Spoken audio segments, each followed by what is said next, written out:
नमस्कार। पहलगाम आतंकी हमले का आज 14वां दिन है और भारत और पाकिस्तान में बेहद तनाव है। भारत में गुस्सा है, आक्रोश है। भारत की जनता चाहती है कि जल्द से जल्दी पाकिस्तान पर हमला किया जाए। हमला करने से मतलब है कि काइनेटिक एक्शन लिया जाए, मिलिट्री एक्शन लिया जाए। और हमारे 26 मारे थे, उनके 2600 मरने चाहिए। ये सब जगह से आवाज़ आ रही है। लेकिन भारत सरकार ने बहुत ज़्यादा ऐसे कूटनीतिक उपाय किए हैं जिससे वो पाकिस्तान के आर्मी चीफ आसिम मुनीर, प्रधानमंत्री शहबाज शरीफ, वो सब बहुत ज़्यादा परेशान हैं। और भारत ने जो कूटनीतिक कदम उठाए हैं उसको लेकर के पाकिस्तान में बहुत ज़्यादा बिखराव देखने को मिल रहा है।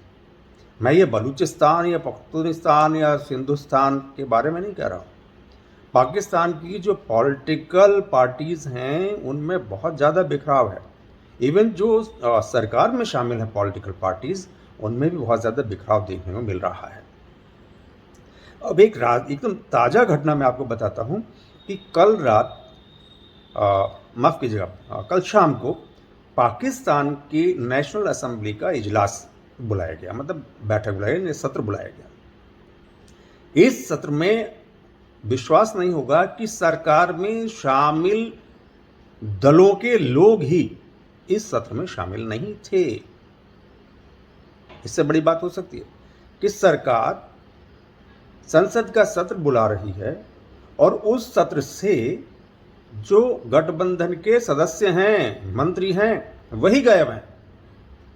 और इसका असर ये हुआ कि मौलाना फजलुर रहमान भरे सदन में इस बात को कहते हैं कि जब सरकार के लोग ही शामिल नहीं हैं तो हम अपना दुखड़ा किसके आगे रोएंगे, किसके आगे बांसुरी बजाएंगे, और वो ये कह करके बहिष्कार करके चले जाते हैं। ये पहली बार मैंने सुना है किसी देश में कि किसी देश की सरकार अपने संसद का सत्र बुलाती हो और उस सत्र से सरकार के जो मंत्री हैं वही गायब होते हैं। हालांकि शहबाज शरीफ उसमें मौजूद थे, लेकिन पहली पंक्ति में बैठने वाले कुछ जिम्मेदार मंत्री जैसे रक्षा मंत्री, वित्त मंत्री और भी जिम्मेदार मंत्री उसमें गायब थे। तो आप समझ सकते हैं कि जिस सरकार के मंत्री ही सरकार के बुलाए हुए सत्र में शामिल ना हो, वो देश बिखराव के किस पायदान पर खड़ा होगा। स्पष्ट है कि सरकार एक मत नहीं है, सरकार फौज के साथ नहीं है। क्योंकि ये जो सत्र बुलाया गया था, जो शहबाज शरीफ ने सत्र बुलाया था, वो अपनी मर्जी से नहीं। पाकिस्तान में वैसे भी सरकार कोई अपनी मर्जी से कुछ नहीं करती। पाकिस्तान की सरकार तो हमेशा कठपुतली होती है, पाकिस्तान को चलाती है पाकिस्तान की फौज। तो ये जो सत्र बुलाया गया था, ये आसिम मुनीर के कहने पर बुलाया गया था और ये सारे लोग जानते थे। और इसीलिए सरकार के मंत्रियों ने खुद अघोषित बहिष्कार और मौलाना फजलुर रहमान ने घोषित बहिष्कार किया। अब मौलाना फजलुर रहमान के बारे में आप समझ लीजिए कि ये वही शख्स है जिसके साथ 11 पार्टियां शामिल थीं, जिसने बहुत लंबा प्रोटेस्ट चलाया और मजबूर कर दिया इमरान खान को सरकार छोड़ने के लिए। ये वही मौलाना फजलुर रहमान है। तो खैर चलिए, मौलाना फजलुर रहमान की गुस्सा सामने आ गया और लोगों को पता चल गया। लेकिन जो सरकार के बैठे हुए लोग हैं जो कल इस संसद के सत्र में शामिल नहीं थे, उन्होंने स्पष्ट तौर पर चेतावनी दे दी है शहबाज शरीफ को भी, प्रधानमंत्री शहबाज शरीफ को भी और आर्मी चीफ आसिम मुनीर को भी। अब चलिए, ये तो बात सरकार की हो गई। अब बात करते हैं पख्तूनिस्तान की। पख्तूनिस्तान के मतलब खैबर पख्तूनवा के एक बहुत बड़े मौलाना ने कुरान पर हाथ रख करके कसम खाई है कि भारत के साथ लड़ाई में पख्तून लोग पाकिस्तान का नहीं, भारत का साथ देंगे।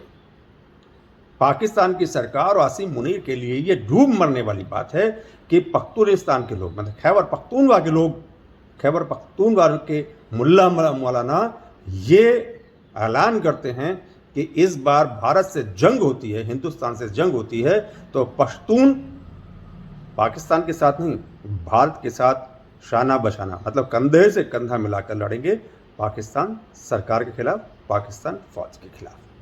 तो चलिए साहब, ये तो बात हो गई आपकी खैबर पख्तूनख्वा की, लाहौर। लाहौर तो पंजाबियों का कहा जाता है, पंजाबी ही पाकिस्तानी फौज में सबसे ज़्यादा हैं।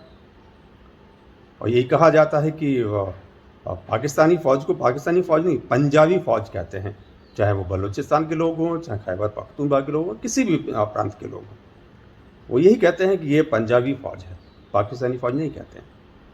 खैर, लाहौर में एक लाल मस्जिद है। इस लाल मस्जिद के मौलाना ने भरी सभा में, भरे इजलास में पूछा कि हिंदुस्तान अगर जंग करता है तो आप बताइए कितने लोग पाकिस्तान की फौज के साथ लड़ेंगे।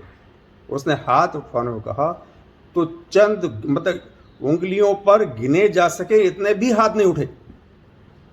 तो उस मौलाना ने कहा कि चलिए, सारे लोगों को अकल आ गई है, हम इन लोगों के साथ भारत से अगर पाकिस्तान की जंग होती है तो हम इन लोगों के साथ जंग नहीं लड़ेंगे।